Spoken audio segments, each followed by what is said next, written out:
perspective in religion. But your Muslim brothers are not against this idea of Muslim Of course, sisters, it's right? not that easy then, no? Because for centuries, men have dominated the religious domain, no? And have arrogated unto themselves the authority, to be God's spokesperson. So it's not that easy because it goes with patriarchy. I mean, how long have we been having this women's movement?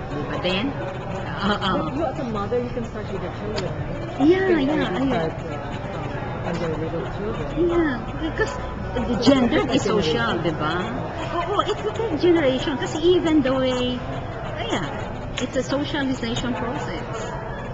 And definitely you start with kids, and make them understand that it doesn't mean because they're males, they have the privilege to make happy, or shun domestic work, or relegate women to the kitchen and to the so, and then women should also be taught to really assert and say, I have equal right to be in school, and I have equal right not to claim my space in society, and you do your dishes, I do my dishes.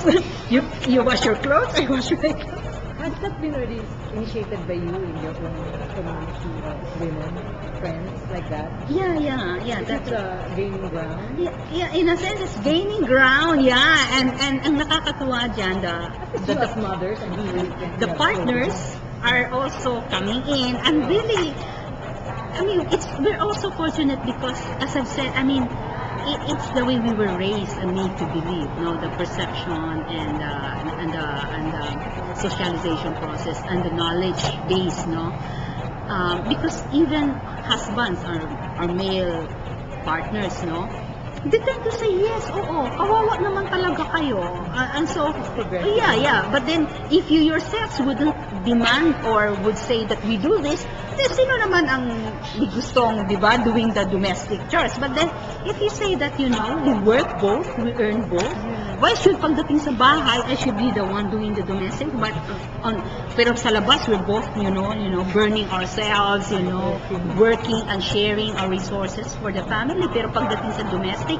ako lang yung mamumroblema. Do you think that's fair? Even in child rearing, even newborn babies, di ba? You wake up whole night making bantay to the kids, but now fathers are also doing the share, and a feedback with fathers would say they're becoming more human and they're becoming more responsible being a father, and now they're becoming more appreciative of how to be a father by being part of the child rearing process, exercise. Na mag-aalaga, maglilinis ng ng bata. And they appreciate that because in a sense parang they feel that they're really fathers and they feel that they're really parents. Going with that line of thinking, they say this, what was it? Warlords. It can stop through the next generation by also educating the children. It's not acceptable kind of thing. Do you think that's possible? Yeah, I think it cannot just be a stand-alone thing, because all the other aspects of that should come together. First is the culture of violence. Culture of violence. I mean, if you say that you can settle differences and disputes rather not through guns but through dialogue and if society and leadership in the society, both traditional leadership and political leadership, would not allow the use of violence but rather maximize dialoguing, coming up with a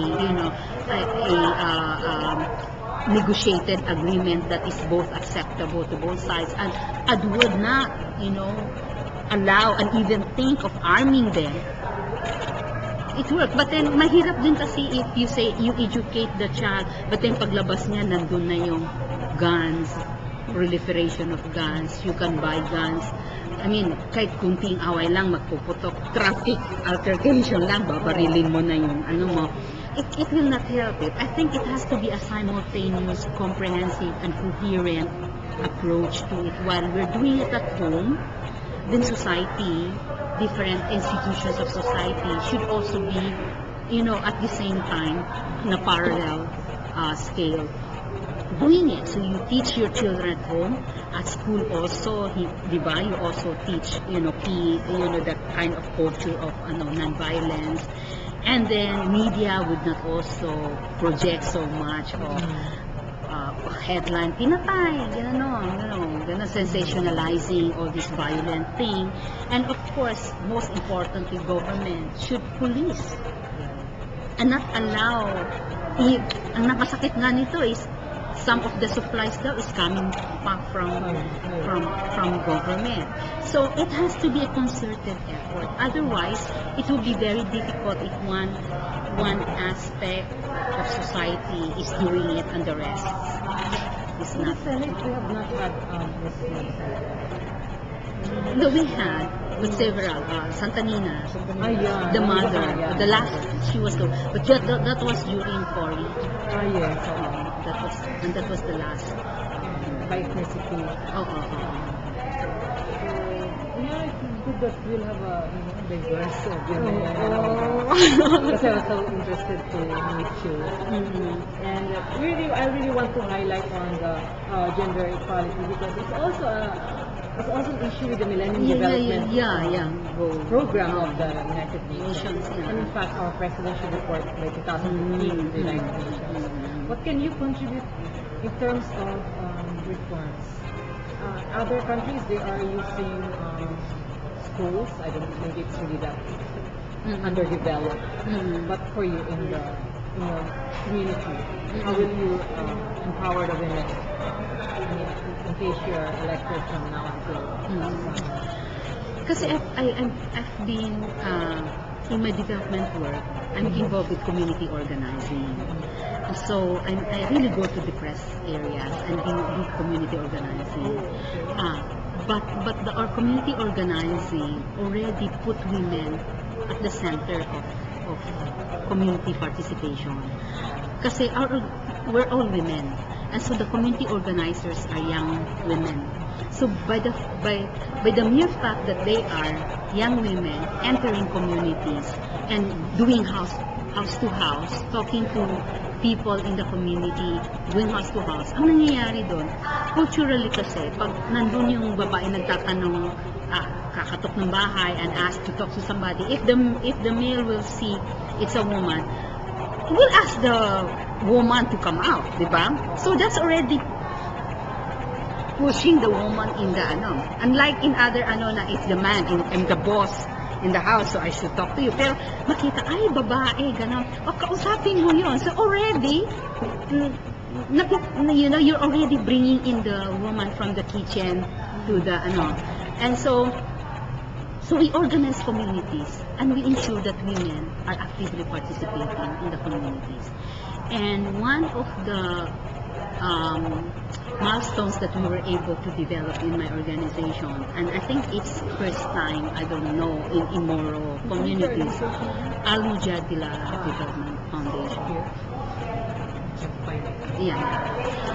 Is we were able to come up with a multi-sectoral people's agenda on the MDGs. And that was a very good exercise because in a sense, although limited yung MDGs, it does not answer other aspects of women equality issues, but at least it addresses your health, education aspect of that, but it doesn't